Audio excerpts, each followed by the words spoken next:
नमस्कार, मी दीपक राऊत तुमचे स्वागत करतो आजच्या शेअर मार्केट अपडेटमध्ये.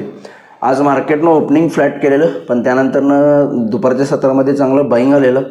निफ्टी ऑलमोस्ट 23,200 महत्त्वपूर्ण रेजिस्टन्स तो क्रॉस करून मेंटेन राहण्याचा प्रयत्न करत होता. पण ॲज युज्युअल FISचं सेलिंग हवी झालं. FISला तेजी कदाचित बघवत नाही. बरेच वर्ष झालं, 2-3 वर्ष झाले FIS विकतात. जवळपास 2023-24 आणि आत्ता 2025ची एक महिना दीड महिना झाला. त्यामध्ये ऑलमोस्ट FISने 5 लाख करोडच्या आसपासचं सेलिंग केलं आहे आणि हा ट्रेंड कंटिन्यू आहे. त्यांनी आजही FISने त्यांची ताकद दाखवून दिली. जसं निफ्टी रिकवर होते 23,200 जर मेंटेन राहिला असता तर फर्दर रिकव्हरी आली असती, पण FISनं त्यांची ताकद दाखवली, सेलिंग आलं आणि सरतेशेवटी निफ्टी 23,000च्या आसपास येऊन बंद झाला.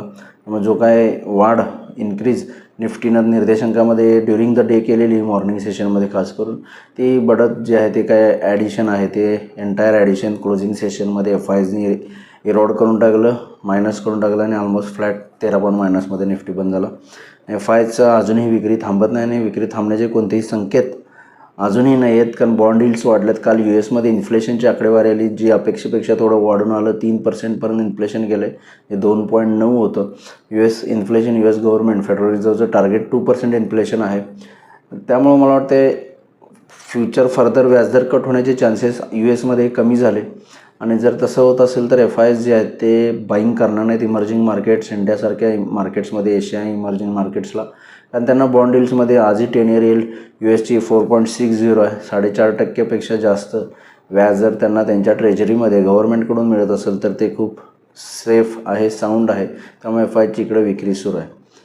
ट्रम्पचं धोरण मात्र वेगळं आहे. ट्रम्पना इंटरेस्ट रेट्स खाली हवेत, कारण जवळपास $36 ट्रिलियन कर्ज अमेरिकेवर झालं आहे आणि त्याचं व्याज महिन्यापोटी US गव्हर्नमेंटला, फेडरल रिझर्व्हला खूप द्यावं लागतं आणि ट्रम्प यांचा हा तो कन्सर्न आहे. आणि ट्रम्पचं म्हणणं आहे की टेरिफसोबत व्याजदरसुद्धा कट झाले पाहिजे, दोन्ही हातोहात सोबत झालं पाहिजे. पण जेरोम पॉवेल फेड चेअरचं म्हणणं मात्र वेगळं आहे. त्यांचं म्हणणं आहे की आम्हाला कोणतीही गडबड नाही आहे व्याजदर कमी करण्याची, कारण इन्फ्लेशन अजूनही टार्गेटपेक्षा खूप लांब आहे. त्यामुळे असा सगळा सिनॅरिओ असताना मला वाटत नाही FISचं सेलिंग काय लवकर थांबेल असं.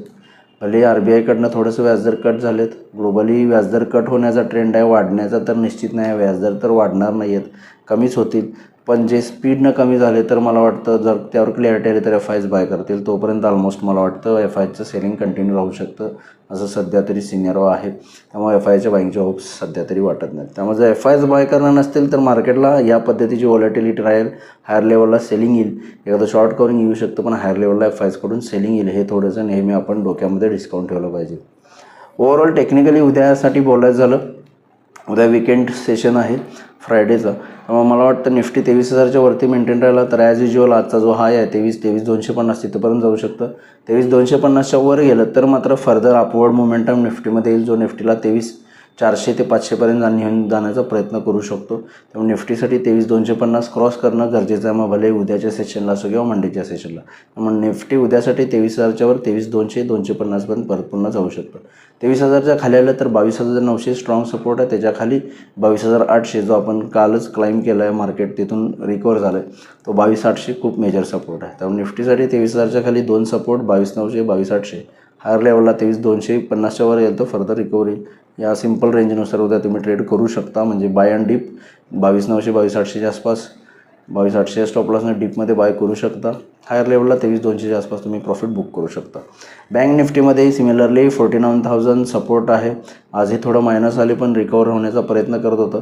49,000 बँक निफ्टीला सपोर्ट आहे. हायर लेवलला कालही मी म्हणलं 49,700 स्ट्रॉंग रेजिस्टन्स आहे. आज ड्युरिंग मॉर्निंग सेशनमध्ये क्रॉस केलेलं 49,800च्या आसपास गेलेली बँक निफ्टी, पण ती मेंटेन राहू शकली नाही FISच्या सेलिंगमुळे परत खाली आली. त्यामुळं बँक निफ्टीसाठी 49,500च्या वरती गेला तर 49,700 ते 800पर्यंत जाऊ शकतं. लोअर लेवलला 49,000 स्ट्रॉंग सपोर्ट आहे. हायर लेवलला 49,700 आणि 800 स्ट्रॉंग रेजिस्टन्स आहे. या रेंजमध्ये बँक निफ्टी काम करू शकते. त्यामुळे खाली आला तर तुम्ही कॉल्स बाय करू शकता. 49,700-800च्या आसपास 49,900 स्टॉप लॉसनं पुट बाय करू शकता. अशा पद्धतीची स्ट्रॅटर्जी तुम्ही यूज करू शकता उद्याच्या सेशनला technical point of view Nifty bank निफ्टीच्या लेवल्सनुसार. आज NSEमध्ये 1200 शेअर्स वाढलेत, त्या बाजूला 1357 शेअर्स पडलेत. निफ्टीमध्ये 23 शेअर्स वाढले, त्या बाजूला 27 शेअर्समध्ये पडझड झाले. ओव्हरऑल पडणाऱ्या शेअर्सची संख्या NSE निफ्टीमध्ये जास्त आहे, पण सेक्टर इंडिसायजेसमध्ये आज IT, FMCG आणि ऑटो सेक्टरमध्ये दबाव राहिला. त्या बाजूला फार्मा, मेटल आणि रियालिटी सेक्टरमध्ये पॉझिटिव्ह बायस राहिला. चांगलं तेजी होऊन काम बघायला मिळालं. त्यामुळे थोडंसं सेक्टरमध्ये सुद्धा मिक्स शो आहे. ग्लोबल इंडेक्समध्ये बघायला झालं तर European markets, England UK market वगळता बाकी युरोपियन मार्केट्स पॉझिटिव्ह आहेत 1 ते 1.5%. UK मार्केट आहे ते मायनस आहे 0.5%. पण बाकी जर्मनी आणि फ्रान्सचे मार्केट 1-1.5% पॉझिटिव्हमध्ये आहेत. डाव फ्युचर्स फ्लॅट आहेत, फक्त 35 पॉईंट मायनस आहेत निगेटिव्हमध्ये. कालही डाव फ्युचर्स मायनस होते. ॲक्च्युअल डाऊ 300-500 पॉईंट खाली गेलेलं US इन्फ्लेशन आकडे आल्यानंतर. पण ड्युरिंग द डे सेशनमध्ये चांगलं रिकवर केलं डाव जोन्सनं, फक्त 100 पॉईंट मायनस बंद झालं. त्यामुळे जर US मार्केटमध्ये रिकव्हरी आली तर मला वाटतं उद्या पण एक पॉझिटिव्ह सुरुवात करू शकतो. मार्केटचा अटेम्प्टच आहे वरती जाण्याचा, पण FIचं सेलिंगमुळे आपण परत खाली येतो आहे. मग उद्याही मला वाटतं मार्केट अटेम्प्ट करेल वरती जाण्याचा, पण हा FIचं सेलिंग जे आहे ते इंटेन्सिटीने येतं आणि त्यामुळे मार्केटमध्ये दबाव क्रिएट होतो. तर हे थोडं माइंडमध्ये ठेवा, हायर लेवलला प्रॉफिट बुकिंग करत राहा. तर बघूया उद्या मार्केट्स कशा पद्धतीनं बिहेव करते. माझा व्हिडिओ ऐकला त्याबद्दल धन्यवाद. माझा व्हिडिओ लाईक करा, शेअर करा, माझ्या चॅनल सबस्क्राईब करून डेली अपडेटसाठी बेल आयकॉनला क्लिक करा. धन्यवाद.